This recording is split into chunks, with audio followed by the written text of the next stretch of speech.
Donc bonjour à tous et bienvenue à la troisième édition d'Entre deux bulles, le club lecture qui parle de manga.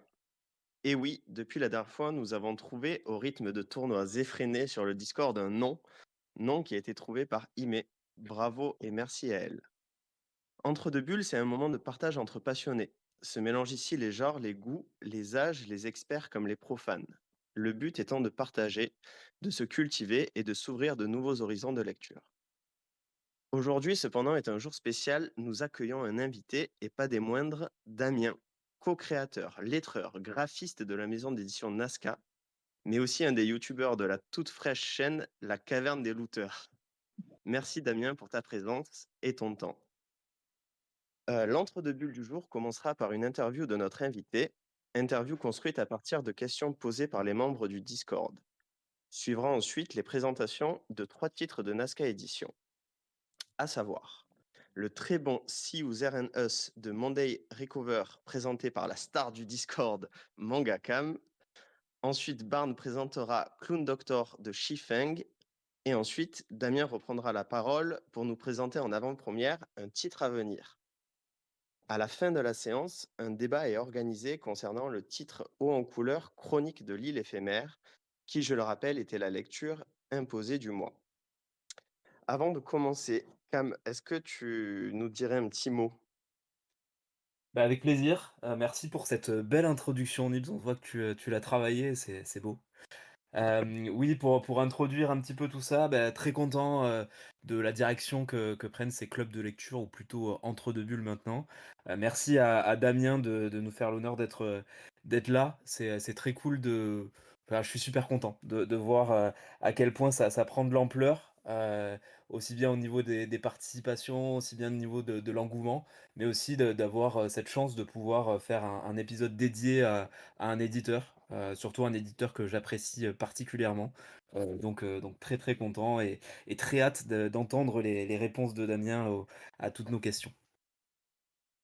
Super, ben, je pense qu'on va pouvoir commencer d'entrée, hein. Damien, comment vas-tu? Ça va bien. Merci. Pas mal Bon, de super. travail pour la Japan Expo, mais ça va, ça va. Ah oui, je veux bien le croire. Alors, avant de nous intéresser à la maison d'édition Nazca, on veut avant tout connaître un peu plus l'homme. Pourrais-tu nous décrire ton profil de lecteur? As-tu des œuvres favorites par-dessus tout ou des styles favoris? Alors moi, j'ai eu la chance, c'est que mon père, il avait une grosse collection de BD, ma grand-mère, elle lisait beaucoup. Du coup, en fait, j'ai pas grandi avec le manga spécifiquement, j'ai plus grandi avec les histoires en général. J'ai lu beaucoup de romans, beaucoup de BD. Après, à l'adolescence, mon frère s'est beaucoup intéressé aux comics, du coup, on s'est pas mal fait de comics. Puis aussi, plus tard, le manga par la suite. Mais le manga, je me suis un peu fâché avec le manga à cause des shonen qui étaient trop à rallonge à mon goût. Et c'est il y a une dizaine d'années où je me suis réconcilié avec le shonen grâce au manhwa, au manga d'origine chinoise plus particulièrement, qui commençait à percer et que je trouvais que c'était pas mal parce que c'était tiré de light novel à la base. Et souvent, les histoires tirées de light novel sont euh, tournement autour du pot, on sait où l'histoire elle va aller. Je me suis réconcilié comme ça avec le shonen. Ok, les intrigues sont un peu moins dilatées dans le temps, c'est un peu plus concis, ça va Ouais, droit au bah, but. il y a un vrai auteur et il y a un dessinateur derrière. Du coup, c'est pas quelqu'un qui fait les deux et qui doit maîtriser les deux rôles à la perfection. C'est rare au final dans le manga où quelqu'un arrive à gérer euh, les deux casquettes très très bien et on le voit là avec la nouvelle vague entre guillemets de manga que bah, la majorité c'est tiré de light novel. Ce qui fonctionne très bien, c'est tiré de light novel en fait maintenant. C'est plus, c'est assez rare où en fait le mangaka fait les deux de front quoi. Ok, c'est ouais, c'est intéressant de le souligner. Est-ce que tu pourrais nous décrire dans les grandes lignes votre maison d'édition? Ouais, alors du coup on s'est créé, je crois que ça devait être 2018, juste avant Angoulême. On a créé ça avec mon frère et une autre personne qui est plus dans la maison d'édition. Euh, Justement parce qu'on voulait éditer des mangas couleurs que personne n'éditait. On s'était dit mais pourquoi personne ne le fait? On a attendu, on a attendu. Je me suis auto-formé. Mon frère qui avait fait des études euh, un peu de comptabilité. euh, Après, il est devenu prof de SES, sciences économiques et sociales. Et c'est comme ça qu'on a monté la maison d'édition parce que personne faisait de manga chinois à l'époque et de webtoon non plus. Et on s'est Ok, dit, bah, donc il y avait. Je t'en prie, fini. du coup on s'est un peu monté comme ça en se disant, bah, pourquoi personne le fait? Bon, après, on s'est aperçu que c'est parce que la couleur, ça coûte 1,5 fois plus cher à imprimer. Mais, mais c'est comme ça qu'on s'est un peu lancé, quoi. Mon frère lisait Ok. beaucoup de light novel et du coup, par ricochet de manhwa ou de webtoon coréen, mais il lisait beaucoup de light novel. Et c'est comme ça qu'on s'est de plus en plus intéressé et spécialisé au final là-dedans, quoi. Et du coup, la maison d'édition elle s'est créée d'abord avec des titres chinois, après coréens et taïwanais. Ok, ben regarde, c'est génial, tu réponds en amont à des questions que j'allais te poser plus tard, parce que c'est vrai que dans votre catalogue, on peut voir ce genre de titres revenir énormément, et, maintenant on comprend mieux pourquoi. Après, pas de souci, Euh, on pourrait aborder un peu plus en détail si tu reposes la question. De toute façon, il n'y a pas de souci. Ça marche. D'où vient le nom Nazca? Est-ce une référence à la civilisation du même nom et donc aux géoglyphes associés? Oui, c'est Ou ça. rien à voir? C'est par rapport au désert Pérou, à côté du Pérou, des géoglyphes de Nazca. C'est parce que du coup, déjà de base, quand on a créé la maison d'édition, on cherchait un nom, on s'était dit, ah tiens, ça pourrait être sympa, un nom japonais ou coréen ou chinois. Et très vite, la réflexion, c'était, alors la Corée n'aime pas la Chine ni le Japon n'aime pas la Corée, la Chine n'aime pas Taïwan, on va pas en choisir un en fait. Sinon, on va se faire taper dessus. Du Ok, coup, je on est vois. parti totalement. Moi, je suis fan de mythologie. Je suis parti totalement euh, sur autre chose. Et c'était comme ça que Nazca est venu. Voilà. Et pour l'anecdote, j'avais ma chienne qui s'appelait Nazca. Voilà. Ah ok, un vrai fan jusqu'au bout. C'est ça. Et pour ceux qui n'ont pas encore découvert, mais vous pouvez taper dans Google, du coup, Nazca, c'est une civilisation, entre autres, qui, d'après mes recherches, donc, ont gravé le sol à certains endroits, la roche, et du coup, des vues en drone ont été prises ou des photos vues du ciel ont été prises, et ça donne des sortes de fresques immenses au sol. Donc c'est assez incroyable. Ça peut faire penser à ces histoires de crop circle, euh, bien que ce soit différent, hein, mais visuellement, ça fait un peu penser à ça. C'est pas gravé, du coup, ils ont déplacé des pierres et il y a vraiment des figures qui font plusieurs kilomètres de long. Du coup, il y a toujours des théories, enfin, surtout avec les Incas à côté, etc. Ah, les extraterrestres, des pistes et tout ça. Bon, ça, un peu des conneries, mais c'est tout. Il y a toujours des recherches actuelles pour se dire est-ce qu'ils n'ont pas créé parmi les premières montgolfières pour pouvoir, parce que le désert est plat, il n'y a pas de montagne à côté pour pouvoir se dire bon, on monte en haut de la montagne pour voir vraiment le résultat final, comme il y a nous dans la vallée des merveilles en France où il y a des figurines, enfin des figures qui sont faites à dos de montagne. Il suffit d'aller sur la montagne en face pour voir ce que ça donne, quoi.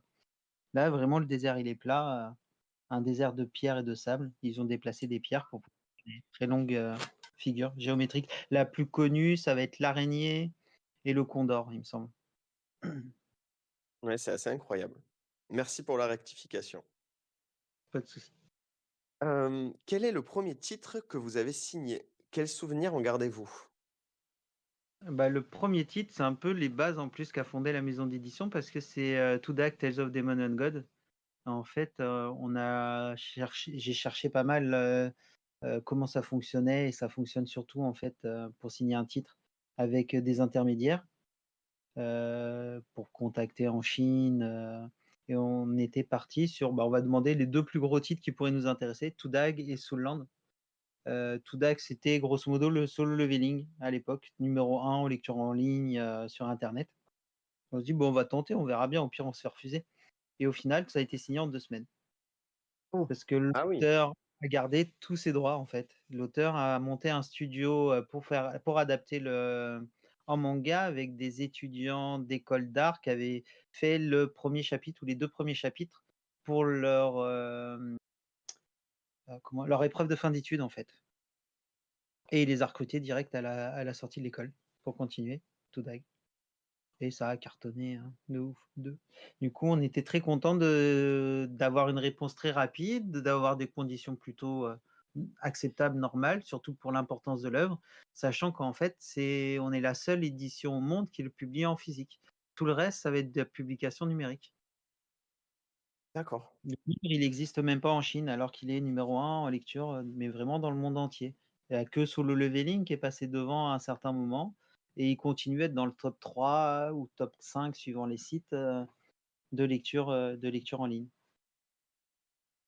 Ah, c'est assez Donc c'est incroyable, ce que tu nous dis. Mais ça a été une bonne pioche pour vous, du coup. Je remarque donc première publication de votre part, gros succès déjà et en plus, vous avez pas eu froid aux yeux parce que vous êtes lancé sur, une longue série quand même. ouais, c'était pas fini déjà à la base mais après, enfin, comme je t'ai dit, enfin, pour moi, mon frère, il disait: «Ouais, vas-y, on va publier ça, ça va pas marcher, mais après on se sera fait plaisir». Pour moi, c'était vraiment mais si celui-là, il fonctionne pas, enfin, je vois pas comment d'autres pourraient fonctionner. C'était le numéro un de lecture en ligne. C'est comme si on avait signé Solo Leveling, qu'on a failli avoir à quelques semaines près aussi, mais je veux dire, c'était vraiment celui-là qui a posé les bases de la maison d'édition parce qu'il a très bien marché. Du coup, ça a pu permettre d'investir dans d'autres licences, quand, certaines licences n'ont pas pu fonctionner, bah, au final, Toudag a bien compensé et ça a posé vraiment les bases, de ce qu'est la maison d'édition actuelle. D'accord, d'accord, ouais et ça nous mène un peu sur la question suivante. Hem, donc dans les grandes lignes, vous avez cofondé à 2 donc avec ton frère, Nazca. Donc il y avait un Ouais, troisième associé, si j'ai bien compris au début, qui n'est plus là maintenant ouais. et donc on s'imagine que vous avez été bercé par les mêmes influences dans votre jeunesse, mais aujourd'hui, vous avez peut-être des sensibilités différentes. Ça doit être un challenge de temps en temps, ça doit être un challenge en tant qu'entrepreneur de faire des choix économiques sur un sujet associé à la passion et au plaisir. Prendre des décisions à 2 doit être encore plus challengeant. Comment vous organisez-vous? Est-ce que vous avez travaillé une DA à la base? DA, pour, les collections, pour, la maison d'édition en général? Pour la pour la maison d'édition dans son ensemble, est-ce que vous êtes calé une feuille de route, à suivre et un type de publication à suivre? Ou, au fur et à mesure du temps, vous laissez toutes les portes, ouvertes pour évoluer? Là, on a restreint un petit peu plus, mais au début, non, on a laissé toutes les portes ouvertes parce que, c'est pas en quelques titres qu'on va faire, comment dire, se restreindre. Par exemple, tu vois, le premier titre, c'était Toudag, c'est le manga, du coup, couleur, style shonen. On a eu un an après Soulland, c'est le plus gros manga chinois qui ressemble un petit peu. Et après, on est parti totalement à l'opposé. Parce qu'on ne voulait pas faire, d'une, parce que le marché s'y prêtait pas et de 2 parce qu'on voulait, faire un peu de tout, on voulait pas s'enfermer. C'est pour ça que, le troisième titre non, c'était peut-être même le deuxième qu'on ait signé, c'est Ichthyophobia, mais on a attendu très longtemps en fait avant vraiment de le récupérer. Donc c'était complètement à l'opposé. Un titre, Ah oui, c'est vrai. muet, muet, un titre sans texte, dans notre sens de lecture, en noir et blanc, taïwanais, qui fait, très indé, et non, mon frère a plus des sensibilités, bah, en sciences économiques et sociales, du coup, sur les thèmes un peu, sociétals, psychologiques, mais moi, j'adore ça aussi, sur tout ce qui permet de transmettre des sentiments, des émotions plutôt.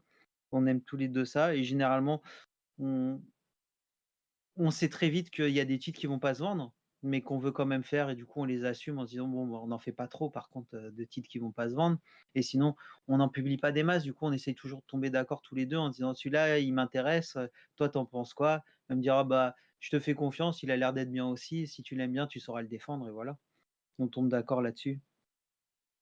Oui, donc même quand vous n'avez pas exactement la même vision sur un titre, vous laissez la place, à l'un et à l'autre pour aussi prendre des initiatives et défendre des titres auxquels vous croyez, indépendamment. Oui, parce que qu'en fait, quand les titres, ils ont de la qualité, on a le comment dire? On aime les histoires, du coup, en fait, quand on des titres sont de qualité, même si ça nous plaît pas à nous, on sait que ça va plaire à ceux qui aiment ce genre d'histoire, puisque l'histoire est de qualité, quoi. Moi, je suis pas on n'est pas trop public BL, on n'est pas trop, public, enfin de Yuri non plus normalement, mais en fait, si l'histoire elle est bien derrière, bah, même quand tu es pas ce genre de public-là, le public cible, je veux dire, bah, tu vas quand même aimer. Tu vas te dire: «Ouais, c'est pas mon truc, mais c'est quand même bien». Du coup, tu vas te dire: «Bah, comprends. c'est normalement, ça va trouver son public vu que l'histoire est bien, le dessin est bien». Même si nous, qui n'apprécions pas forcément ces thématiques-là, de prime abord, ça voudra dire, bah, ça devrait trouver son public, il y a pas de souci là-dessus. Du coup, on va pas boycotter un titre même si c'est pas, de prime abord, comment dire? Pas notre coup de cœur parce que ça le devient en disant: «Bon, bah, celui-là, il sort du lot parmi tous les autres titres». Heu, je vois pas comment trouver le terme, en fait, exact, En tout cas, je ah, comprends assez bien, là, ce que tu expliques, c'est assez d'accord. clair. OK, c'est bien. J'ai essayé de trouver le terme, mais j'ai essayé d'expliquer d'une autre manière. Enfin bon, voilà. Non, c'est limpide, c'est limpide. On va revenir parler de Todag, donc Tales of Demons and Gods. Donc c'est un peu la star de votre catalogue, j'ai l'impression. Je rappelle qu'un abonnement est mis en place pour le commander. Et la question que tout le monde se pose, c'est est-ce qu'il y a eu un Shikishi original qui a été trouvé par un acheteur? Pour l'abonnement, en fait, c'est pas qu'il l'ait, comment dire? Trouvé, c'est qu'il est, directement on tire au lot, dans l'abonnement et on en envoie un. Ah, Chaque, tout le monde en a un? non, non, pas tout le monde, si je veux dire, c'est tout le monde a une reproduction et après parmi, les 100, enfin, pour le premier, il y en avait peut-être 150, là maintenant on est plutôt autour de 200-250. Parmi les 250, bah, on met l'original qui est enfin, qui est, d'où est tirée la copie, c'est pour le mois en cours et on le met, dedans. Du coup, il y en a déjà 2 qui ont été, envoyés. Ah, Oui. cool. OK. Oui, oui, je l'avais pas imaginé comme ça, mais je comprends mieux. Et ben, ça a dû faire 2 heureux. Oui, il y en a, ben, dès le premier, on avait eu un grand merci et cetera, c'est génial et tout et des fois, il y en a justement, je crois que c'était le premier ou le deuxième, je sais plus, qui nous envoyait une photo et il fait: «Mais comment on reconnaît si on a l'original ou autre?» Et il nous avait envoyé la photo de l'original, on fait: «Bah, ça, c'est l'original parce qu'il est dur, et enfin, il est cartonné, c'est pas, une reproduction en papier canson, qui est certes très quali, mais enfin, tu le vois tout de suite. À l'original, c'est un vrai Shikishi cartonné avec les bords dorés». Oui, puis tu vois l'encre et tout, je suppose, oui. Ouais, bah, les autres sont très bien, enfin, tu sais, on a scanné en super haute définition. Du coup, le papier, il est un peu typé canson-eux. On voit vraiment aussi les traits je sais plus s'il a fait ça au feutre ou, au pinceau, mais on voit aussi les traits sur l'autre. C'est juste, bah, il est pas cartonné rigide. Ouais, je comprends, je comprends. Bon, ben 2 heureux donc. Ouais. Et on va reparler du coup d'un sujet qu'on a abordé précédemment. On peut remarquer dans votre catalogue beaucoup de titres, coréens et chinois. Donc avez-vous à cœur de défendre ce genre-là particulièrement? En fait, coréen, on en a pas des masses que ça. On en a plusieurs qui vont sortir. Ça va être plutôt, du coup, chinois et taïwanais pour l'instant. D'accord. Tu vois, coréen, on a Horizon. Après, on a d'autres titres qui doivent sortir, mais qui ont été décalés parce qu'on n'avait pas les sous pour les sortir tout de suite et aussi, vu le marché du webtoon qui s'est cassé la gueule, il a fallu, trouver une autre stratégie pour certains titres. Mais du coup, ça va être beaucoup plus, taïwanais et chinois, pour l'instant et du coup, comme je t'ai dit, bah, on a créé la maison d'édition pour faire des mangas chinois couleur et parce qu'on trouvait qu'il y avait pas assez de mangas qui ne sont pas d'origine, japonaise. Ce qui est maintenant, moi, le cas, parce que maintenant il y a pas mal de webtoons, malgré la stratégie qui est pas forcément, super derrière, mais c'est plus vraiment le cas maintenant. Mais oui, c'était vraiment, une volonté de faire des mangas de pas forcément d'origine japonaise et d'aller voir, ce qui se fait ailleurs, sachant qu'il y a des surtout à Taïwan, il y a des super pépites. En Corée, il y en a encore quelques-unes, mais voilà, c'était vraiment, voulu. Parce qu'on a un titre japonais qu'on a publié, on en a un autre qui devrait sortir, dans pas longtemps, mais sinon on aurait pu en faire beaucoup plus. Si on voulait vraiment en fait, si on s'en était servi comme d'autres maisons d'édition comme tremplin pour aller vers le Japon, parce que souvent les éditions japonaises demandent à avoir fait d'autres mangas avant. C'est pour ça que des fois, il y en a qui ont commencé par faire du taïwanais ou du coréen, hein, et après ont abandonné le marché parce qu'en fait, leur but c'était de faire du japonais, mais il fallait qu'ils prouvent un peu leur valeur avant. D'accord. D'accord, d'accord. Hem comment se passent les relations avec les éditeurs chinois, coréens, taïwanais, japonais?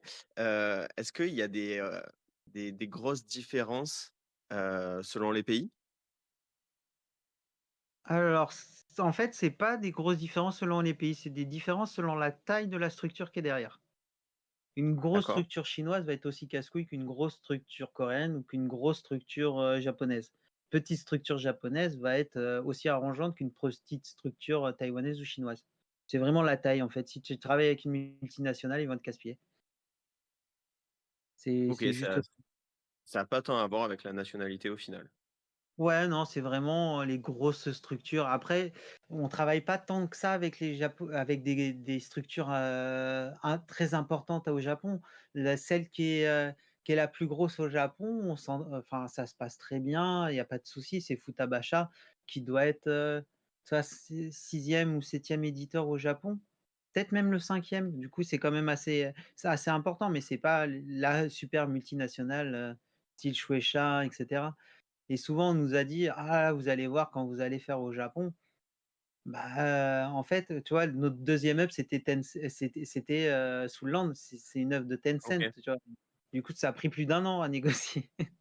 Ah oui, c'est Après pas les 2 semaines que vous aviez goûté. voilà et après, c'était Naver. Tu fais: «Ouais, mais en fait, si on compare à échelle, genre Tencent, il est, je sais pas, 100 ou 1000 fois plus gros que le plus gros éditeur, japonais. Naver, il est 100 fois plus gros que le plus gros éditeur, japonais. Fait il y a un ordre de mesure, en fait, c'est 2 multinationales qui pourraient, en fait, racheter, l'intégralité des maisons d'édition japonaises. Ah oui, OK. Bah, Naver, c'est le Google, coréen. Tu sais, j'exagère, c'est peut-être pas 100 fois, c'est 10 fois plus gros que que Shueisha, tu vois? Hem et Tencent, bah, maintenant on le connaît un peu plus, en France. À l'époque, c'était pas trop connu, mais ça a racheté je sais pas combien de studios jeux vidéo et cetera. C'est une multinationale qui a des parts dans la télé, le cinéma, dans tout, quoi. D'accord, ouais, c'est colossal. Ouais, du coup, bah, celui-là, c'était celui qui nous a pris le plus de temps. À la base, c'était: «Ah ouais, mais en fait, c'est pas si cher que ça. Vous allez publier que, 3000 tomes», un truc comme ça, alors qu'en Chine, sous le Land, il se vend à je sais pas, les premiers tomes, ils ont dû faire 1 million de ventes, tu vois?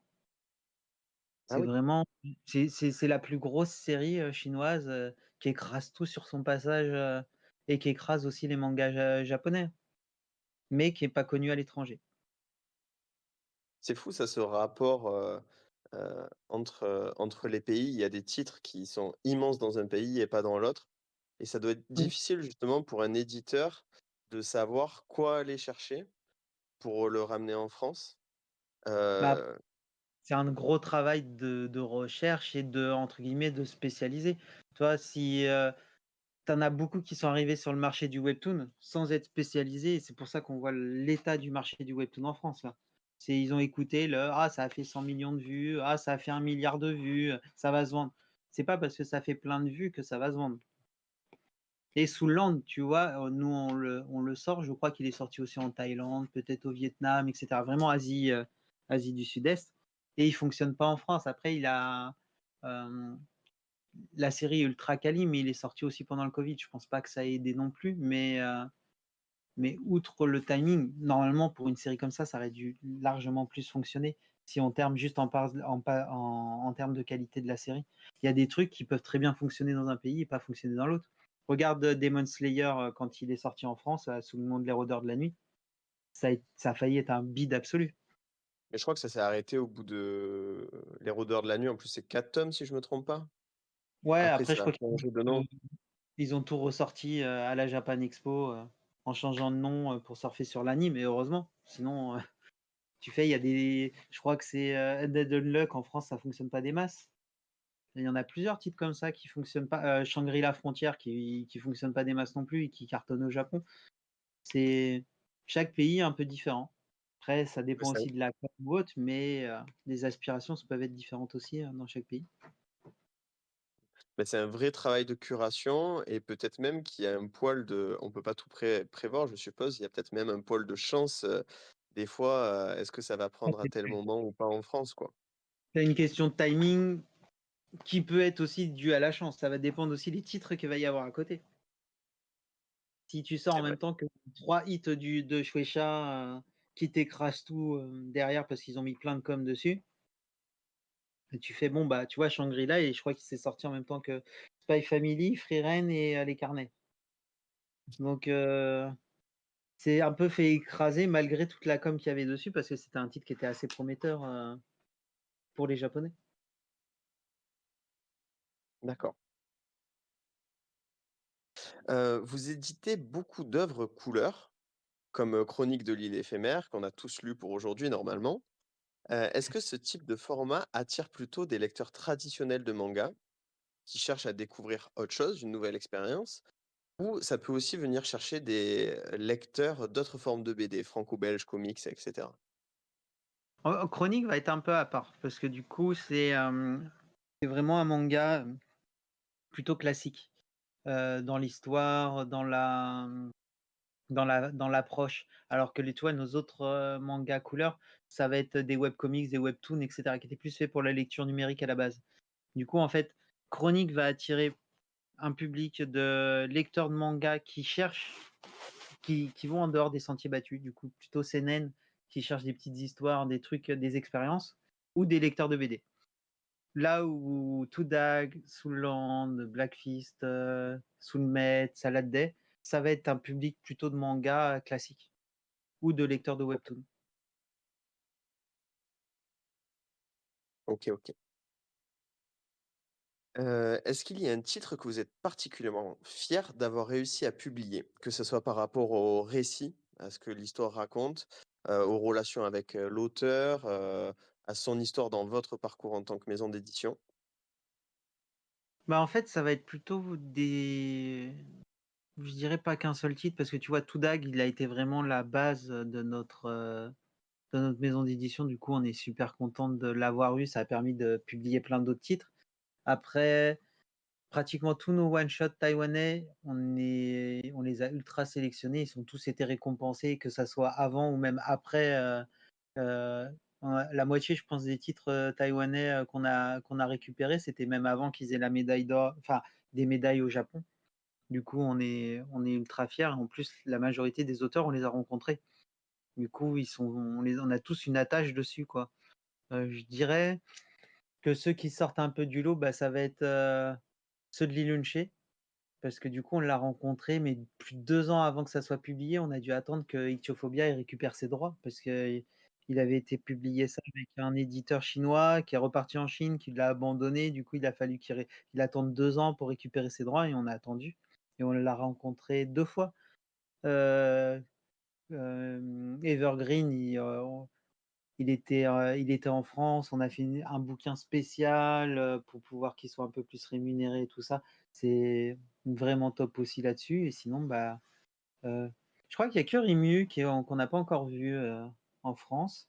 Sinon, mon frère, il avait vu DS de Blossom, etc. Enfin, nos one-shots, je pense, c'est ceux dans lesquels on est le plus content parce qu'ils ont un impact quand on lit aussi sur comment dire, euh, se créer une réflexion. Tu sais, ils créent une réflexion, la majorité des one-shots taïwanais, puisque c'est du sociétal psychologique, ça t'apporte une réflexion dans ta vie et un point de vue où tu peux te dire, ah, j'avais pas pensé à ça.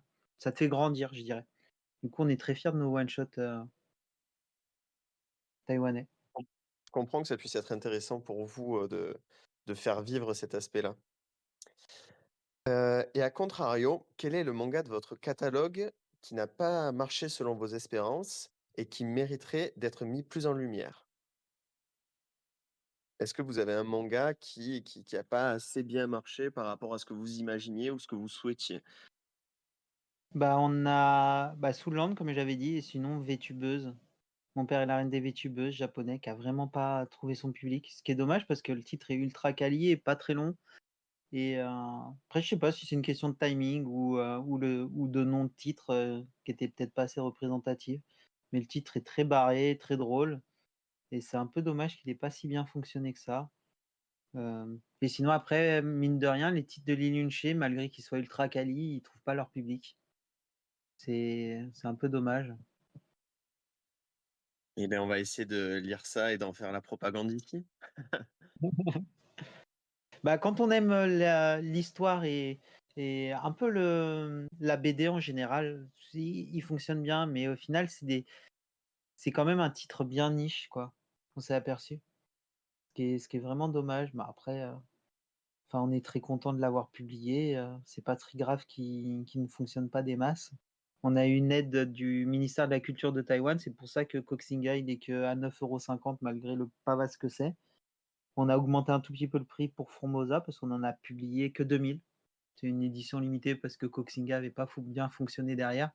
Mais comme je disais, l'auteur, on l'a déjà vu 2 fois. C'est un peu le précurseur de la vague taïwanaise pour nous, en France. D'accord. La semaine dernière, sur, l'entre-deux enfin la semaine dernière, le mois dernier, sur l'entre-deux bulles, on a fait un petit débat, numérique et papier, où on a parlé un peu de l'avenir du numérique, ce qu'on en pensait, nos ressentis et cetera. Donc ça a forcément mené des questions, qu'on vient te poser aujourd'hui. Donc on parle du numérique comme l'évolution du manga.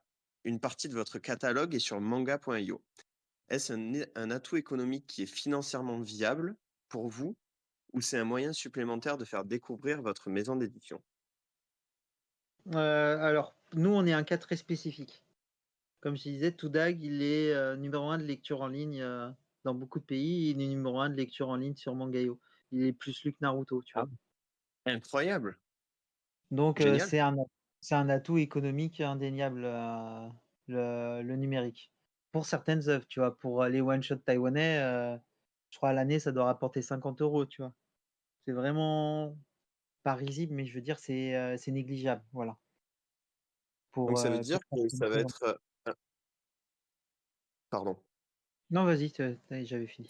Ça veut dire que, à la manière dont Spotify marche, manga.io va, heu, payer un peu au résultat les éditeurs qui décident de mettre des titres sur leur plateforme.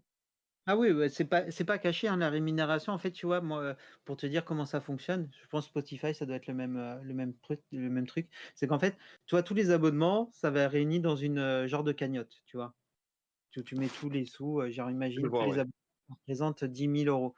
Si Toudag, heu, comment dire? Représente 10 des ventes, enfin 10 des lectures sur le mois, bah, cette cagnotte, bah, on va prendre 10 dessus. Et en fait, ça va être en pourcentage de lecture, sur le mois. Donc en fait, c'est Mmh. vraiment une cagnotte qui est divisée en pourcentage de lecture. OK, C'est en nombre de pages lues. je comprends. Mais du coup, il y a pas trop de moyens de savoir si justement cette locomotive-là permet à des lecteurs de rentrer dans votre catalogue et de découvrir d'autres œuvres, publiées par votre maison d'édition? Ça, un petit peu moins, mais ils mettent quand même pas mal d'outils en place au fur et à mesure, Mangayo, pour essayer. Après, tu as aussi enfin des campagnes de communication pour dire si vous avez aimé celui-là, aimé celui-là. Enfin, allez voir, tu sais, un peu comme Netflix. Tu as lu celui-là, tu vas voir qu'il y a deux trois recommandations pour te dire: «Essaye d'aller voir l'autre», mais ça va être moins ciblé sur l'éditeur en particulier plutôt que sur d'autres œuvres similaires. À part que là, où on a commencé à dire peut-être que ça serait bien de faire des collections, par exemple, tu vois, pour les one shot, Sociétat psychologique taïwanais, en disant que vous avez bien aimé Funeral, essayez, Blossom, essayez See You There and Us, et cetera. Ça, on va essayer de voir, ça dans ce sens-là. Mais, par contre, au tout début, ça doit être un petit peu moins le cas maintenant, on s'était aperçu qu'en fait, il y avait des titres qui étaient lus, qui ne sont pas achetés, en fait, en librairie. C'est juste, vu que c'est l'abonnement, bah, tu vas essayer des titres que tu essayerais pas, tu vois? Par exemple, je sais qu'il y en a pas mal, tu vois, qui vont boycotter Black Box et du coup, qui vont lire sur Mangayo parce que, bah, ça rentre dans le cadre de l'abonnement. Ah, OK. Le fameux Tu sais, tu black vas box. tu vas lire des titres que tu n'achèterais pas en physique. Ça permet aussi, au final, d'avoir un, comme je dis que c'est quand même assez faible, mais d'avoir un tout petit revenu en plus, sur un achat qui n'aurait pas été fait de toute façon. Il faut voir le numérique comme un avantage, là-dessus. C'est se dire: «De toute façon, la vente, elle aurait pas été faite». Et peut-être même que ça peut amener à des ventes, heu, découvrir un Ouais. titre en numérique qu'on adore, il y a peut-être un moment où on a envie de le posséder aussi. Ouais, mais c'est quand même un peu plus rare parce que souvent, ça va être des titres que tu essayes parce que entre guillemets, «c'est gratuit», quoi. Tu vas les OK. essayer. Après, tu vas peut-être passer le pas, ça va être peut-être pour des séries, mais si tu l'as en comment dire? En lecture gratuite, un peu comme le scan et cetera. À part si la lecture t'a vraiment marqué, que tu as envie de la posséder, mais c'est quand même plus marginal, je pense. OK. Oui, oui, ça peut certaines personnes peuvent faire ça, mais à l'échelle d'un marché, c'est pas ça qui va faire, non plus tourner la boîte, quoi. Je comprends Ouais. bien.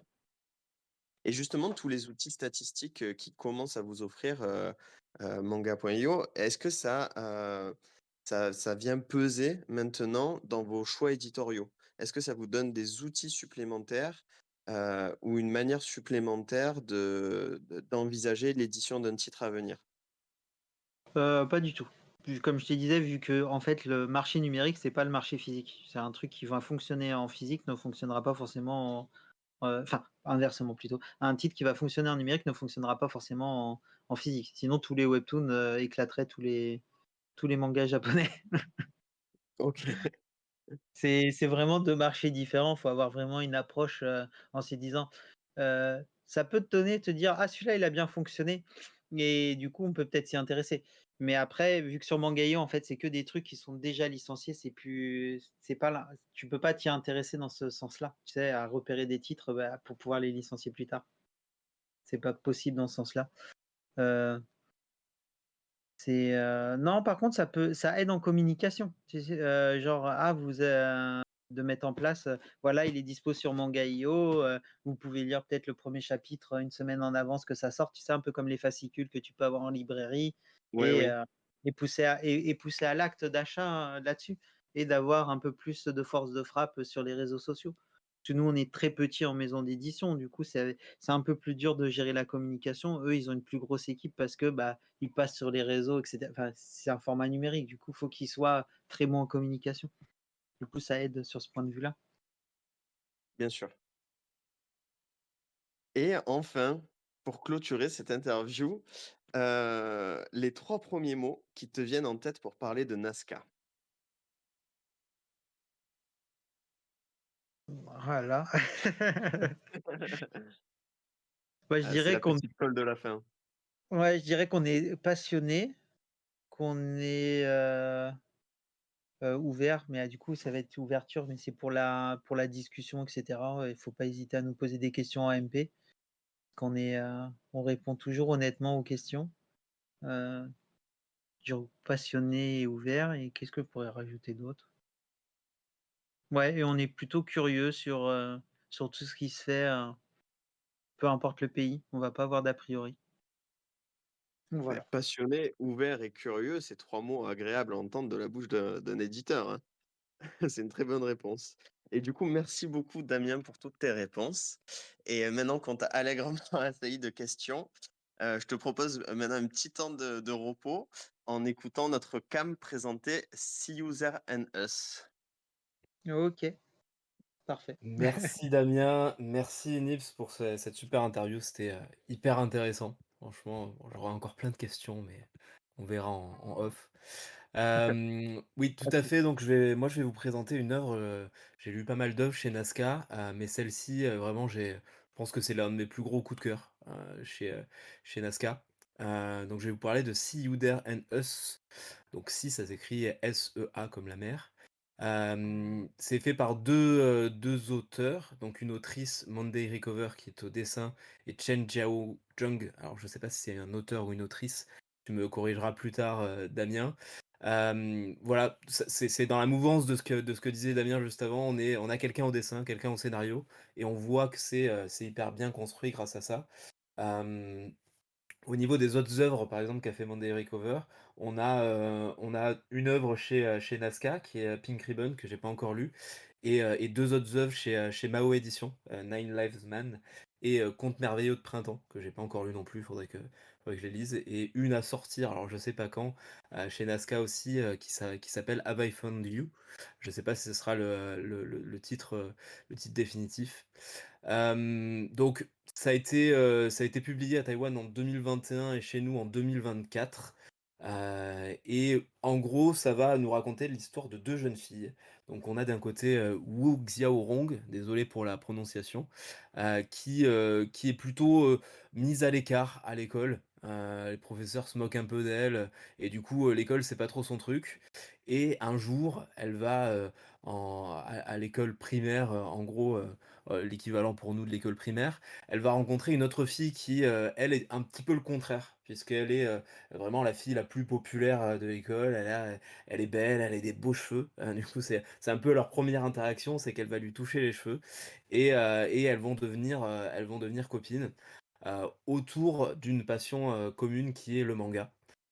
Donc on va avancer comme ça dans cette œuvre. Je vais pas trop vous en raconter non plus puisque c'est un one shot, mais on va, vivre à différentes époques, de cette vie-là, et on va voir comment, cette amitié va évoluer. Je vous en dis pas plus. Moi, See You There and Us, vraiment, bon, j'avais eu la chance de le découvrir grâce à Anaska qui m'avait, envoyé, la version PDF, à l'avance, et je l'ai aussi en version physique. J'ai pu le relire, juste avant, ce club de lecture. Je me suis régalé à la relecture aussi. Pour moi, c'était un vrai coup de cœur. Pour moi, c'était vraiment magnifique, à la fois dans le dessin et dans l'histoire. On voit que, comme je vous l'ai dit, 2 personnes se sont vraiment attardées sur les 2, et c'est hyper bien développé.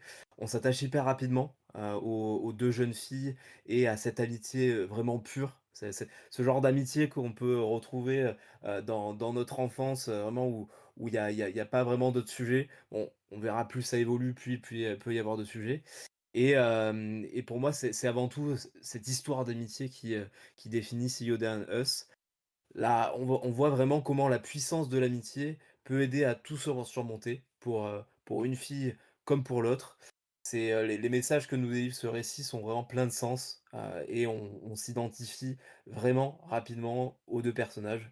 Donc, voilà, moi déjà c'est un one shot que je suivais, avant qu'il soit publié chez Nazca. Je le suivais avec beaucoup d'intérêt, je le trouvais prometteur par rapport aux petites images qu'on pouvait, nous distiller, sur les réseaux, avant sa sortie, et pour moi ça tient clairement toutes ses promesses. La relecture, je pense que elle m'a encore plus touché que ma première lecture. Je me suis régalé, et vraiment on passe par toutes les émotions, dans ce manga. Je peux pas encore une fois pas en dire plus puisque c'est un one shot, mais on passe par toutes les émotions, et ça a été hyper bien travaillé, ce côté, émotionnel.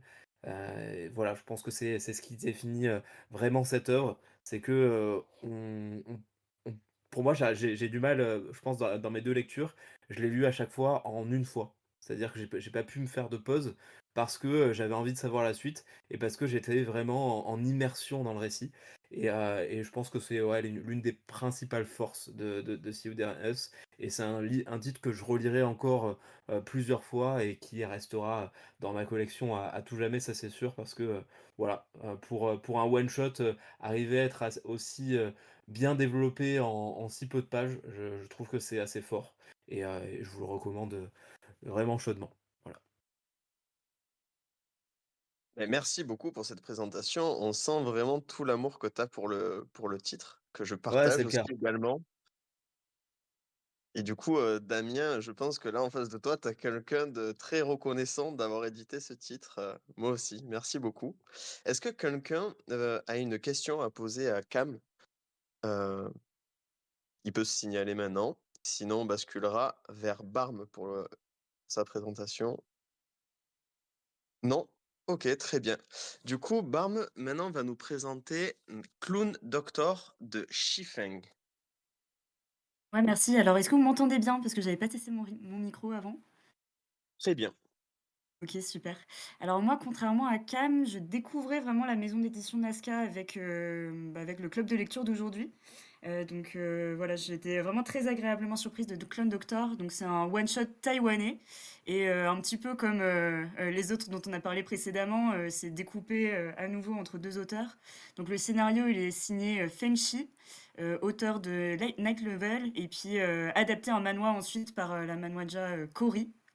Et donc, c'est un manoir qui va explorer le milieu des clowns hospitaliers, et qui va traiter, bah, comme on s'y attend, de thèmes, liés au deuil, à la maladie, aussi à la culpabilité que peuvent ressentir les proches, vis-à-vis des patients, mais aussi, plus à des thèmes un peu plus joyeux, quoi, liés à l'espoir, la rédemption. Et donc on va suivre, l'héroïne, Xiao Han, qui est une lycéenne de 17 ans qui vient de perdre sa petite sœur. qui est décédée à l'hôpital, des suites d'une maladie chronique. Et donc au début du récit, elle est totalement rongée par, une forme de culpabilité et de remords de ne pas avoir été capable de faire ses adieux à sa petite sœur, de son vivant. Et donc on va la retrouver qui erre, à l'hôpital jusqu'à ce qu'elle fasse, la rencontre d'une clown docteur, du coup une clown hospitalier et dont le métier est d'apporter du sourire aux enfants hospitalisés et plus généralement à leur entourage. Donc elle va proposer à Xiao Han de participer à un stage pour les rejoindre et donc notre protagoniste, elle va être, touchée par cette proposition et y voir une possibilité de, soulager son sentiment de culpabilité et puis son besoin de se sentir utile, vis-à-vis, voilà, de ses enfants, patients à l'hôpital. Donc au fil du récit, des rencontres qu'elle va faire, on va pouvoir, la voir découvrir une véritable vocation, un parcours pour aider les autres enfants et puis petit à petit, soigner elle-même, ses propres blessures, faire face, à sa peur de la maladie, de la mort et puis accompagner, ses parents, dans leur deuil. Donc, moi, j'avoue, franchement, c'était une super, lecture, pour moi. Alors peut-être dans un contexte particulier. Au moment où je l'ai lu, je venais de perdre mon grand-père, quelques semaines avant et donc j'avais encore un peu en tête, justement l'ambiance de l'hôpital, savoir que les visites, voilà, ça pouvait à chaque fois être un peu la dernière, la difficulté de faire ses adieux, donc partager les peines, mais aussi essayer de transmettre des émotions positives. Donc, ça m'a touchée en plein cœur. Moi, j'ai pleuré du début à la fin. Non pas que ce soit un récit, vraiment plein de tragédie. Au contraire, on a des personnages vraiment, attachants, attendrissants. On a envie de s'identifier à eux. On a le duo de clowns, Eun-eun et Boon justement qu'on a envie de voir réussir et je trouve que c'est un récit qui enchaîne finalement des scènes, assez vite et on arrive quand même à pas sombrer dans le pathos, pas garder que des scènes tire-larmes. Et moi, ce que j'ai aimé en particulier là dans l'édition, c'est, le soin qui est apporté à la mise en contexte en préface. Donc, notamment où, il y a la parole qui est donnée à la Fédération française des clowns hospitaliers pour en expliquer le métier, donc, avant de vraiment, rentrer dans l'histoire. Donc, comprendre leur intervention auprès des patients, leur professionnalisme, la façon de prendre soin de façon personnalisée un peu, et le type de formation qu'ils peuvent avoir. Donc, moi, un métier que personnellement je connaissais, vraiment pas du tout et puis on a aussi le regard, justement des autrices, à nouveau, dans cette préface, sur le fait, elles ont pu passer plusieurs jours, aux côtés des clowns hospitaliers, du personnel médical pour, les observer, comprendre davantage le métier pour essayer de retranscrire tout ça de façon, fidèle dans leur récit. Donc, j'ai trouvé ça, assez intéressant, même la démarche, au-delà de la fiction et de ce récit de, vraiment avoir la volonté de retranscrire le réel et faire découvrir un métier, quoi. Donc voilà, lecture que, vraiment, je conseille, à nouveau, chaudement. Merci beaucoup pour cette, très belle présentation, très complète. Je rappelle d'ailleurs que BARM, je crois, c'est la top 1, des personnes, en termes de nombre de questions qu'elle m'a donné à poser à Damien, donc pour préparer cette interview. Donc merci aussi pour ça, pour ton implication, c'était super. Il y avait plein de questions très intéressantes. Est-ce que quelqu'un aurait, une question à poser sur le titre à BARM? Moi, juste pour ajouter, merci pour ta présentation, Barb. Moi, juste pour ajouter à ce que tu as dit, ouais, franchement, c'est un super titre. En plus, il est dispo aussi sur manga.io. Moi, c'est là que je l'ai lu et ça montre encore une fois, sur des one shot avec vraiment très peu de pages pour le coup pour, Clown Doctor, comment on arrive à rentrer en immersion dans un récit comme ça avec une histoire si courte et je trouve que c'est la force, en général des one shots chez Nazca donc, enfin, en tout cas ceux que j'ai lus. Donc c'est top et je vous conseille vraiment de le découvrir aussi, ouais. Bon, ben super. Hem, Si personne d'autre ne veut prendre la parole, je crois qu'on va se diriger vers la troisième présentation.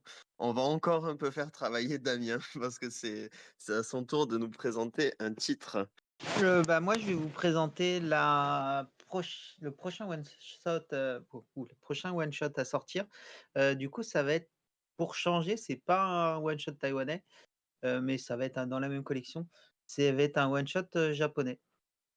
Et du coup, je suis vraiment très content de ce one shot là, puisque euh, c'est un peu les mêmes thématiques abordées dans les autres one shots. Ça va être du sociétal, psychologique, et ça va être d'un point de vue féministe, comme au final de pas mal de one-shot, quand on regarde, ils ont tous, ou presque, un point de vue féministe. Et du coup, ça va être, pour pas trop spoiler, c'est un synopsis c'est une mère célibataire avec 3 enfants et qui enchaîne les petits travails après une séparation.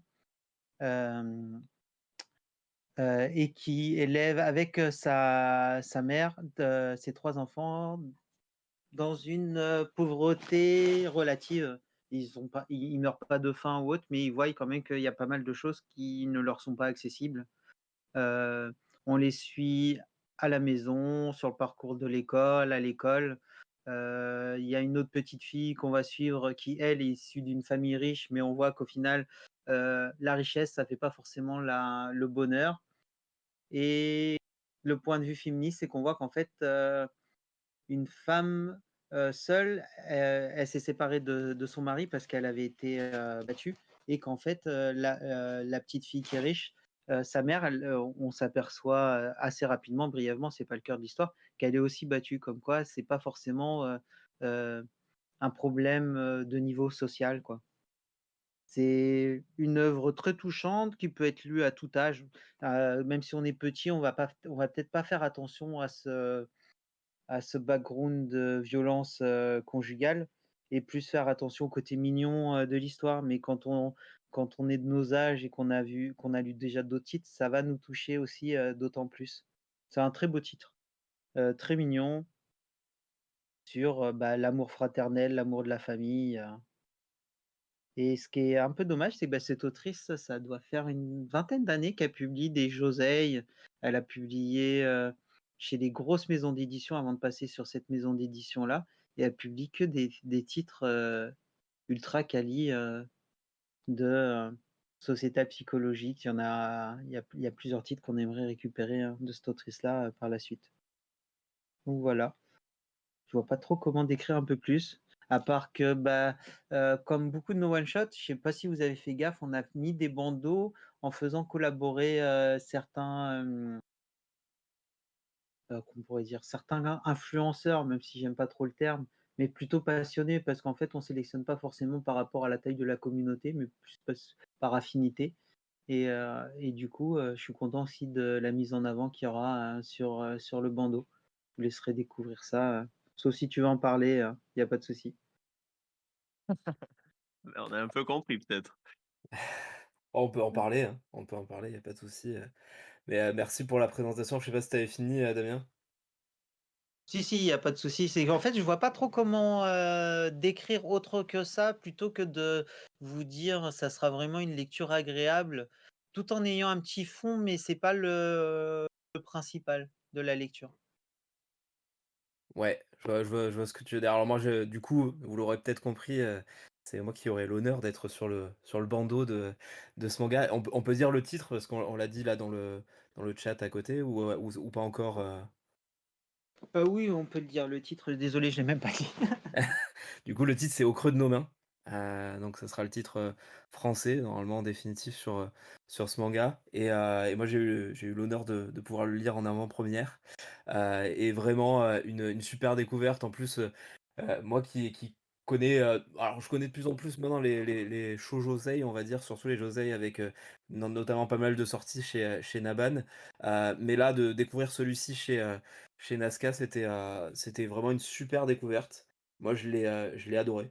C'est vraiment touchant, c'est inspirant, c'est top et vraiment si, voilà, si vous aimez ces mangas un petit peu familiaux, même s'il y a beaucoup d'épreuves difficiles dans le manga, c'est quelque chose qui vous plaira et le style de l'autrice, vraiment les dessins, j'ai vraiment beaucoup aimé aussi, on a ce côté, mignon pour aborder des sujets difficiles, mais surtout arriver à rendre tout, à positiver tout et c'est ce que j'ai beaucoup aimé. On a un esprit un petit peu, enfin moi je l'ai ressenti ça un petit peu une sacrée mamie, dans le thème avec, la pauvreté qui est vraiment positivée et ça j'ai vraiment beaucoup aimé.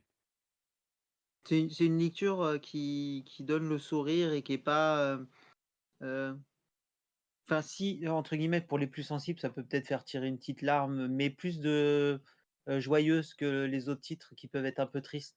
Où, au final, on a pas mal de titres qui parlent un peu de deuil. Mais là, ce titre-là, ça va être plus positif, quoi. Et la sortie est prévue pour quand? Normalement, on devrait l'avoir en avant-première pour la Japan Expo, et sinon il devrait sortir, fin août. Bon, relativement bientôt du coup. Ouais. Ça donne envie et c'est marrant que tu aies parlé d'une sacrée mamie, Cam, parce que pendant, la description de Damien et pendant que toi tu étais en train de parler, je me suis dit: «Est-ce qu'il y aurait pas des traits qui peuvent ressembler à Ishikawa?» sur le fond du texte et tu as dit une sacrée mamie donc moi c'est quelque chose qui me convainc de suite.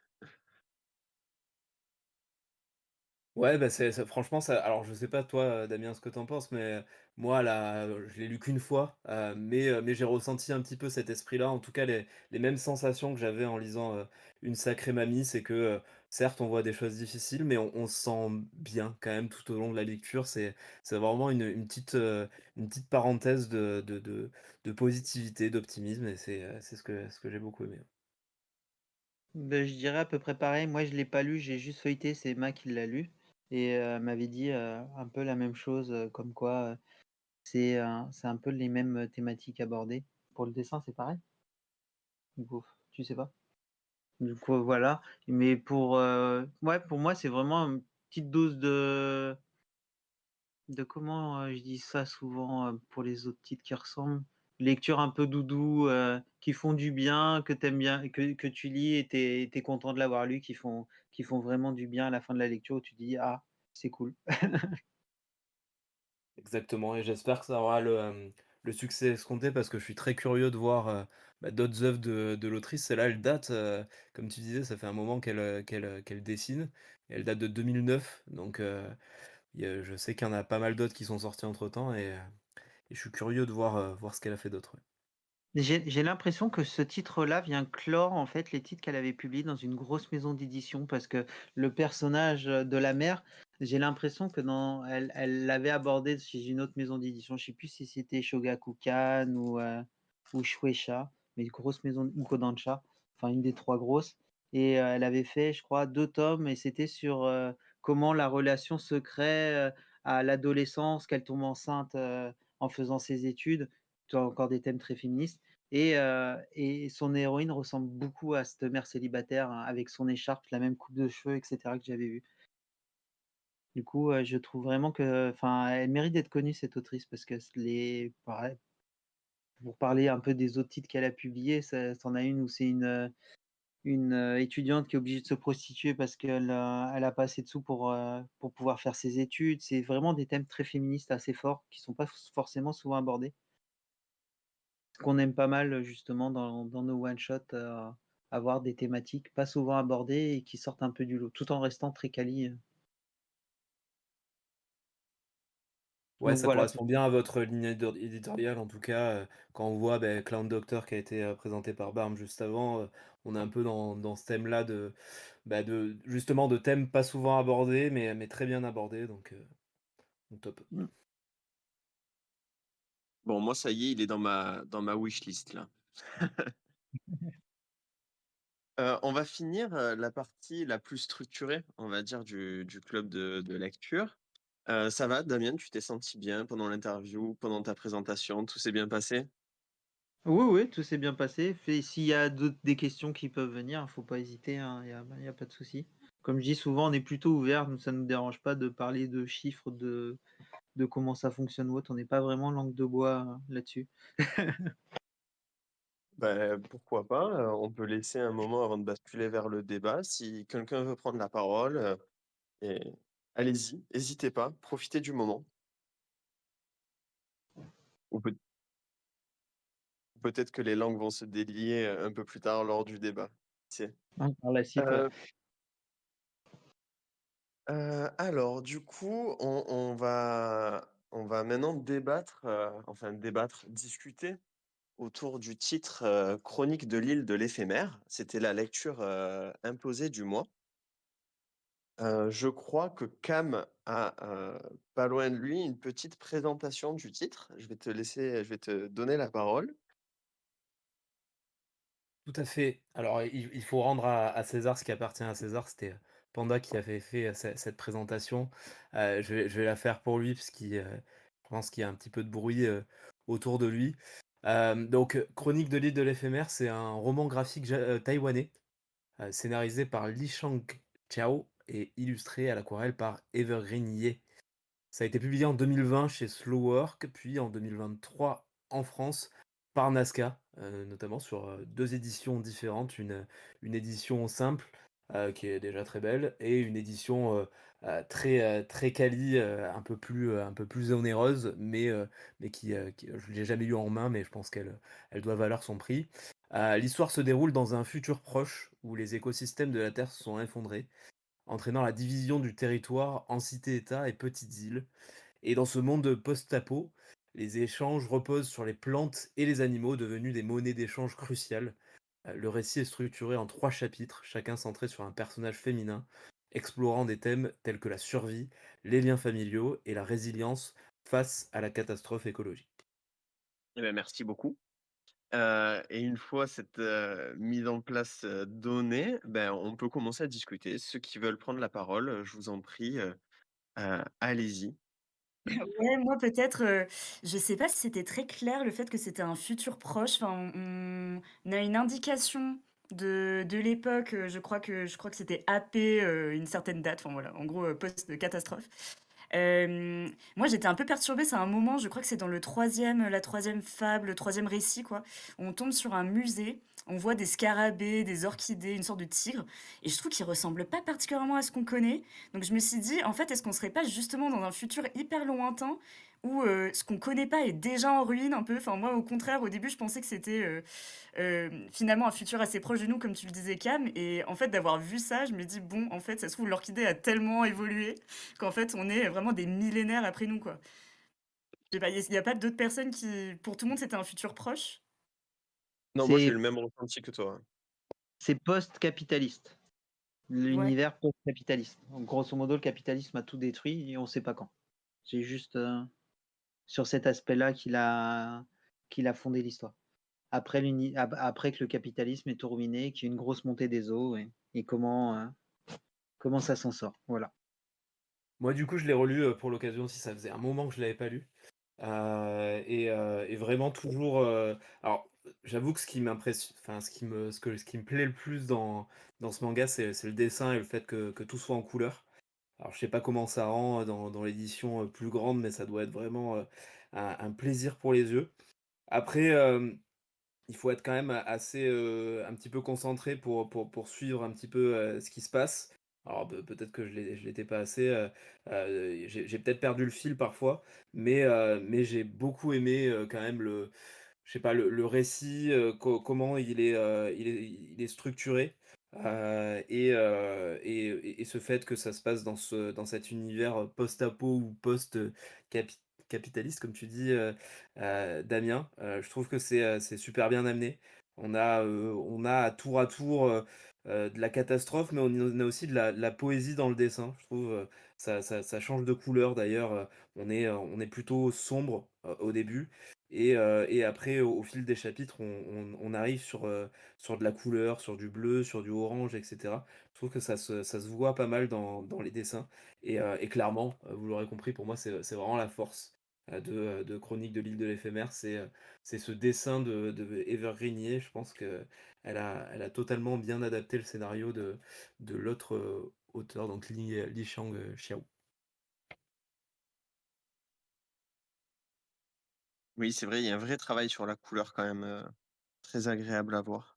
Et est-ce que tu as plus d'informations donc sur ce titre, il a eu, dans son pays, d'origine, un bon succès? Comment vous êtes tombé dessus, en fait? On est tombé dessus parce qu'on nous l'a présenté, parce que l'éditrice taïwanaise qui l'édite, on la connaît bien, du coup, elle nous l'a présenté et ça nous a tout de suite attiré parce qu'il y a très peu de titres de ce genre-là, tout en couleur, fait tout à l'aquarelle, etc. On a pas mal aimé le côté, même si c'était un petit peu dommageable, le côté, tu sais, une seule histoire avec l'univers construit, etc. Mais vu qu'entre les histoires, il y a quand même un fil rouge, quand on essaye vraiment de lire à travers les histoires, on voit qu'en fait, la première histoire, ça va être comment le couple de la seconde s'est rencontré, qui parle après à ses enfants de, entre guillemets, on s'est rencontrés comme ça. Euh, C'est à la base, c'était un projet pour pouvoir faire un animé. L'animé est tombé en cours de route et là, il est en train de faire en fait une suite sur l'histoire, sur la dernière histoire sur la prêtresse qui est derrière. Mais D'accord. ce titre-là, et du coup, c'est un auteur. C'est un auteur. C'est celui qui a fait c'est un homme qui est très attaché à l'écologie, d'où son pseudo aussi. Et, et qu'est-ce que je pourrais rajouter d'autre? Ils ont fait pas mal de recherches en fait dans la grosse édition. Il y a toute une partie interview pour dire en fait ils ont été carrément dans des îles de l'Océanie pour pouvoir aller se rapprocher un peu des tribus un peu chamaniques, etc., pour avoir leur approche de la nature. Qu'est-ce que la nature représente pour eux? C'est un titre très poétique, très très beau graphiquement. On peut peut-être, pour ceux qui aiment vraiment les histoires, peut-être un bémol sur l'histoire, puisque c'est pas une histoire globale sur tout le titre. Mais j'aime bien le côté, moi, poétique, enchanteur, qui te laisse un peu voyager, en fait, à travers ces différentes histoires, où chacune est assez différente. Il y en a une qui va être un peu plus steampunk, l'autre qui va être plus sur l'univers un peu carcéral, prison, et le dernier très, très nature primaire et beaucoup plus onirique, parce que vu qu'il y a un des personnages qui est aveugle, les passages où en fait elle voit rien, c'est vraiment un style graphique totalement différent du reste du titre. C'est quelque chose que j'ai pu aimer ça, cette, rupture de style à des moments où la différence qu'il peut y avoir entre 2 pages où en tournant la page où on bascule dans tout à fait autre chose et je trouvais ça intéressant. Il y a même des endroits de souvenirs où ça bascule au crayon, et cette rupture dans le dessin, je trouve ça toujours agréable, même en général, hein, dans les titres que je lis, de pas avoir quelque chose de trop linéaire. Bah, comme je disais, nous on aime bien les titres qui sortent complètement de l'ordinaire, que ça soit bah, d'un point de vue histoire ou graphique. Et je trouve celui-là, il sort vraiment du lot. C'est pas un titre où tu vas te dire, tu- on pourrait dire ça ressemble un peu à du Miyazaki, mais déjà Miyazaki, il a pas fait des tonnes de titres en manga. Et tu fais celui-là, sinon pour le rattacher à d'autres titres, c'est un peu galère en disant, à part par rapport à l'univers, l'histoire où tu peux te dire, ouais, c'est un peu du post-apo, tu as un peu du steampunk, et c'est une fable un peu écologique parce que ça montre l'importance de l'écosystème et qu'il faut pas faire n'importe quoi. Sinon, pour le rattacher à un titre du même genre, ça va être plus compliqué. C'est C'est vraiment clair. une expérience, quoi. C'est des titres expérience, comme on pourrait dire. Qui pourrait, surtout en grand format, qui peut vite se rapprocher d'un artbook par rapport au dessin. Oui, c'est vrai que vous avez fait le choix de soigner, un grand format avec, des originaux à côté, si je me souviens bien. Heu, ouais, ouais, vous avez fait ce Et en travail fait, d'édition-là. on s'est aperçu que les auteurs ne touchaient pas grand-chose quand ils venaient pour faire des dédicaces, etc. Au fur et à mesure, puisqu'on avait eu des auteurs français. Et on essaye que bah, ils soient un peu plus rémunérés pour leur travail, parce qu'au final, ils travaillent hein, quand ils font des dédicaces. Pour, euh, pour Monday, quand elle est venue à la foire du livre de Bruxelles, bah, on a tiré des prints qui sont limités, où bah, elle va toucher 50% des revenus dessus. Et en fait, pour le grand format de luxe, on en avait fait 500 parce qu'il était à Angoulême pour faire des dédicaces. Et grosso modo, la répartition sur le titre, il y a un tiers qui est fait pour la fabrication parce que le bouquin coûte très cher à fabriquer, surtout en édition limitée.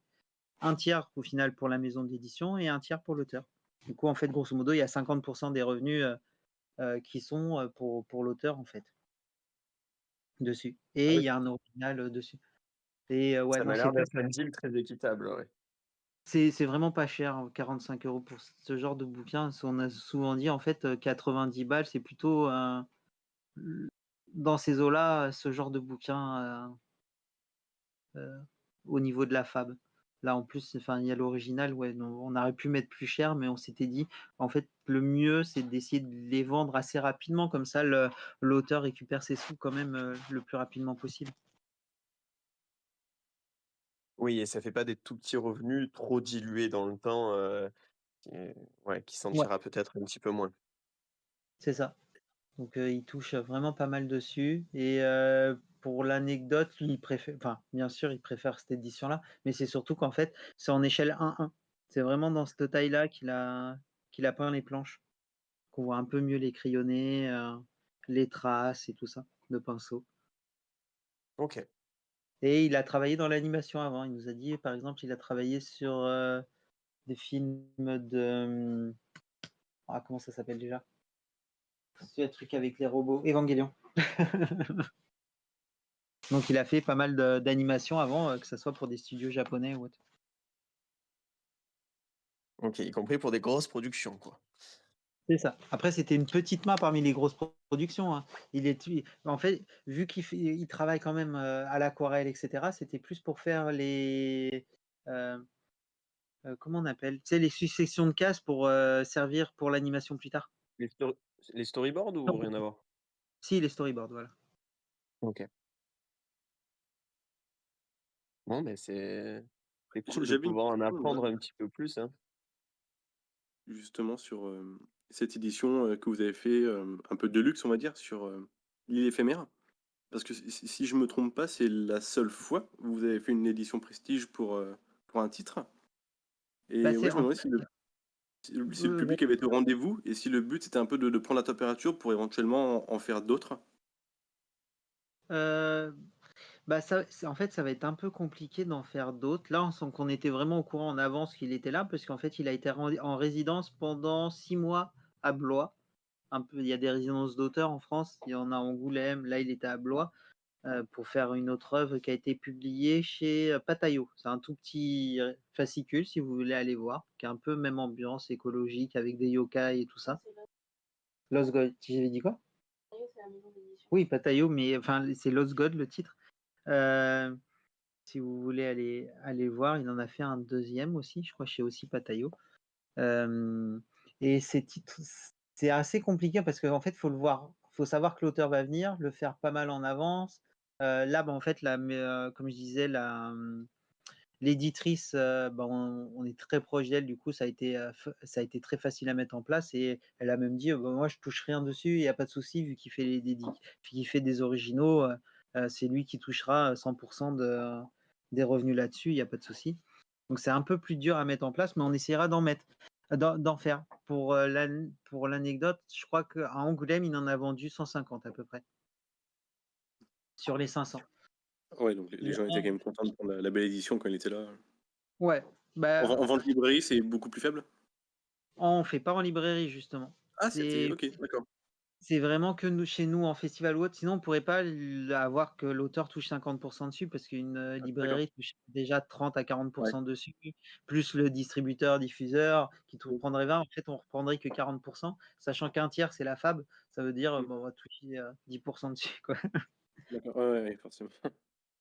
Et en plus, faire la gestion des originaux en librairie, enfin, ça serait la cata assurée, quoi. Mais ouais, il y a eu une bonne réception, surtout à Angoulême. Je pense si on faisait Saint-Malo, ça serait pareil, puisque ça va être plus peut-être un public un peu plus BD, vu que c'est grand, c'est cartonné ou autre. Et pour l'anecdote, en fait, bon, pas mal de publics BD qui le prennent, ou public plus mature, c'est normal. Mais il y a aussi des artistes qui le récupèrent parce qu'ils trouvent le dessin super joli. À Angoulême, ils se sont échangés avec Pish Momoko qui fait du Marvel pour Panini en manga. Je sais pas si vous connaissez.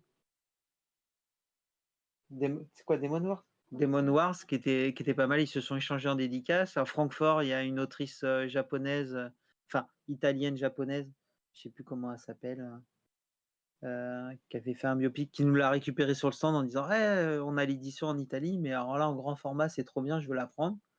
Donc des fois, on a des surprises comment. Keigo Ishiguchi, la vie d'Otama, voilà, si on me souffle à côté.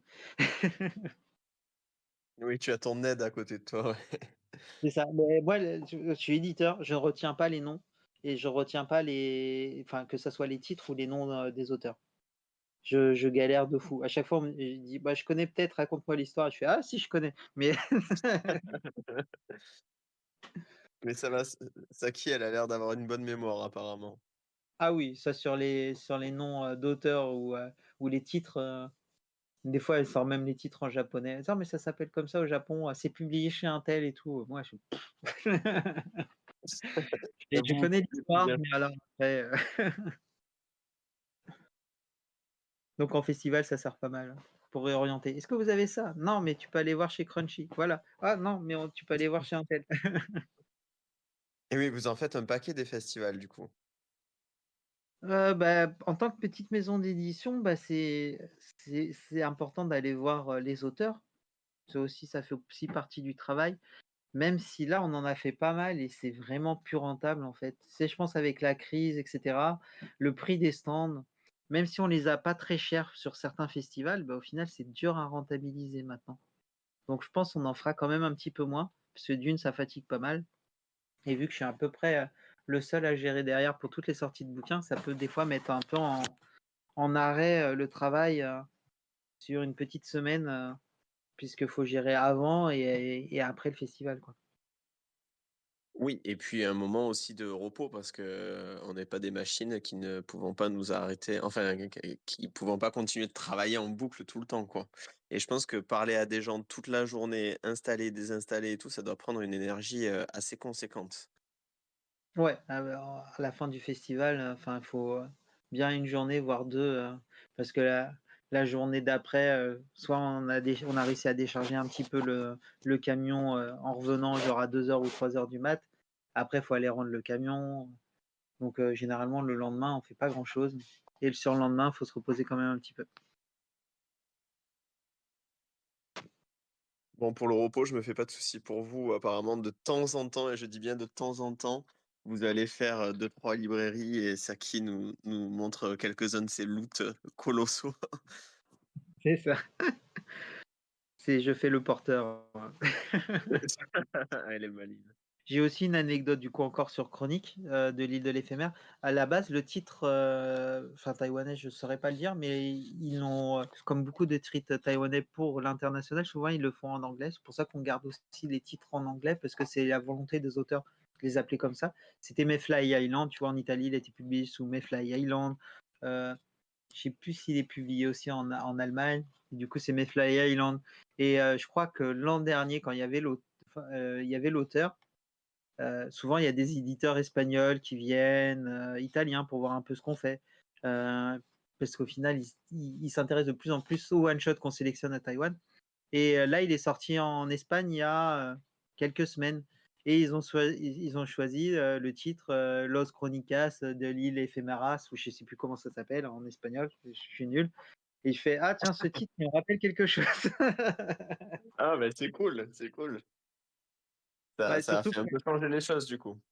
c'est qu'on a enfin, ce titre-là, il est absolument pas, tu vois? Du coup, dans la traduction, c'est vraiment nous qui l'avons, changé parce qu'on trouvait que ça faisait un peu carnet de voyage et que c'était sympa d'appuyer sur le titre, le côté un peu carnet de voyage, de l'histoire. Ouais, je comprends. Mais c'est vrai que tout ça, ça doit être des choix qui peuvent avoir, enfin, qui ont une vraie importance sur l'arrivée sur un marché, sur l'envie qu'on a d'acheter un livre quand on ne le connaît pas.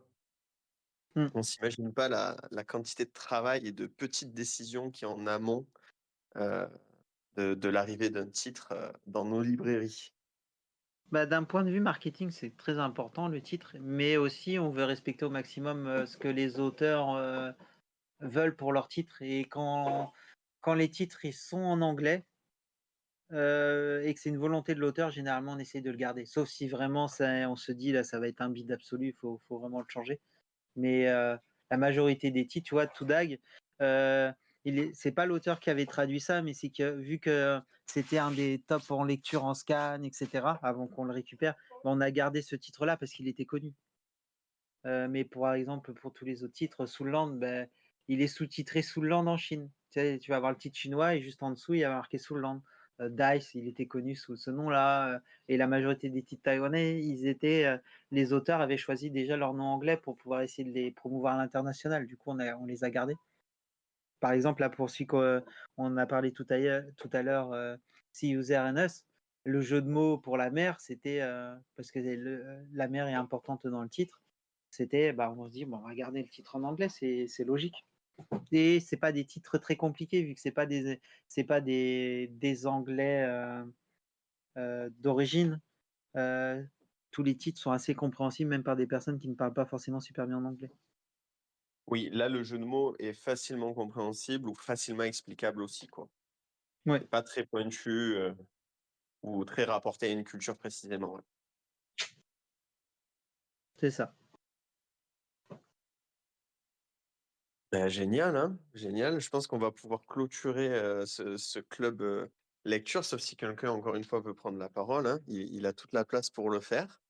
Mais, je voulais vous prendre, à nouveau une fois le temps de te remercier pour ton temps, pour toutes tes réponses, d'avoir accepté de te prêter à l'exercice aussi parce que moi je me mets à ta place, c'est peut-être pas non plus évident et exercice que tu as réalisé avec brio et voilà et merci à tout le monde d'être là. Je suis très content là qu'on puisse faire notre troisième partager notre troisième club lecture ensemble. C'est un moment que j'aime beaucoup et j'espère que ça continuera dans le temps.